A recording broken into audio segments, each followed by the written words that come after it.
What do you think about prescription drug monitoring programs? Where if you went to Walgreens and filled a prescription from Dr. A, you then couldn't go to CVS and fill a prescription from Dr. B because they'd all be interconnected and they know you just got a prescription for that. And a lot of people feel that's going to prevent people from doctor shopping and abusing opioids and Sudafed and whatever the case may be. I don't know. We're joined right now by Missouri State Representative Justin Hill from out of the Lake St. Louis area. Justin, how are you, my friend? I'm doing great, Mark. Thanks for having me on. Absolutely. So you told me earlier when we chatted via text that today the House gave final approval to the prescription drug monitoring program, correct? Yes, it's correct. It's halfway there. And I know that you were opposed to this plan. Tell me, first of all, did I describe it correctly? What would it do, and what's your concern about it? Well, it would monitor everybody's controlled substance prescriptions. However, that does not stop the doctors from writing the prescription. If a doctor had that information real time, then the doctor could effectively decide, does this person need more prescriptions? So the problem we're having right now is we're the only state that doesn't have one, and 49 other states have them. Okay. And we have evidence that they don't work. So let's look at what works instead of doing what 49 other states failed at. That's kind of what's going on here in the Capitol. So to make sure that I understand, the prescription drug monitoring program is to let your doctor know if another doctor has written you a prescription for that same drug? The doctor doesn't have to check the database, but it's available should the doctor want to participate. If you've been written a prescription for that drug or any other drug. And pharmacists would also be able to look at this database as well. And the thing about it is, right now, as the bill stands, it's not real time. It's supposed to be in the future, but all the bills throughout the country recognize the fact that if the reporting is not real time, so if you go to one pharmacy, Walgreens and CVS are always across the street from each other. Right. You go walk from pharmacy to pharmacy across the street, that pharmacist won't know that you just received one across the street because there's no real-time reporting. So essentially, it takes the effectiveness out of the whole program. Okay. So there would never be real-time reporting. I'm just trying to, having not studied this a great deal, I'm just trying to make sure I understand it correctly. I guess I would think that you're right. If there's not real-time reporting, it's not going to be nearly as effective. I figured it was on the pharmacy side where it would do the most good because the pharmacist would be able to, I would assume they would access that information before filling your prescription?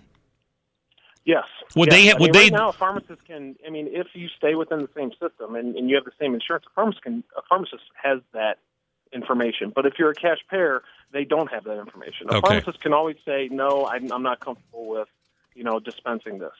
They don't need a database to do that. Is there a form of this that you would support? I mean, if it was real time and they could know tomorrow, would you support it? What is it besides that you don't like? They're not effective. All the other states are not. They're talking about other ways to treat the problem, and the problem is there's too many docs writing prescriptions. Plain and simple. Years ago we didn't automatically go to hydrocodone. Right. We treated pain differently. Now it's commonplace to walk in a doctor's office to get a pain medicine. So we look at as a society, we look at it completely different, and we need to start paying attention to how we treat pain. We didn't have pain clinics back then either. Now we have medical practices that specifically treat pain with opioids. With opioids, and we're writing so many scripts nowadays. Fortunately, in the last few months, people are telling me, hey, my doc only wrote me 10. I went to the ER and I only got 10. That's great. We're moving in the right direction, but we really need to put it on the practitioner to not write so much. Sure. Yeah. Do you think this clearly it passed the House? Does it have the backing of? Does it have the backing of the movers and shakers in the Republican Party in Jeff City right now? Do you think it has a good chance in the Senate? It split the House. Okay. There were probably 7 more Republicans that voted for this bill in the House. Now, the Senate's a different story because the senator has the power of the filibuster, and I understand that this bill has been filibustered for several years now, just on the database, privacy aspect of the bill, and I don't see that changing this year. Interesting. All right. Well, listen, Justin, I appreciate you giving me an update on that. I saw that there was about to be a vote, and I read an article that you were opposed to the idea of this. So I wanted to dig into it a little more since I haven't given it a whole lot of coverage on my show. But I guess people should reach out to their state senator and let them know how they feel about it. Absolutely. Yeah. Good. Justin Hill, listen. Hey, have a great day. Thanks for your time. Thanks. Talk to you soon. All right, take care. That is State Representative Justin Hill from out in the Lake St. Louis area. Well, so what do you think about this prescription drug monitoring program? It sounds like a great idea, but if it's not real time, I don't know what the lag is. I don't know what the delay is, and once the information's put into the system, how quickly it shows up on the other end. According to this, the Missouri Hospital Association, this is MissouriNet, the Hospital Association, the Pharmacy Association, the Missouri Police Chiefs Association all testified in support of the bill earlier this year. So we'll see if it passes the House. I have not heard, or the Senate, I should say, it passed the House today. I've not heard a lot more about it. Let me get to some folks that are holding on this issue. Ryan, go ahead. Yes, sir. I'd like to direct my comments at Mr. Hill, and I'd like to preface this by saying I'm a full-time single father of 3 thanks to the opiate epidemic here in Missouri. My now ex-spouse was in a car accident, was prescribed many opiates, got addicted to them hopelessly, and did the going from Dr. A to Dr. B.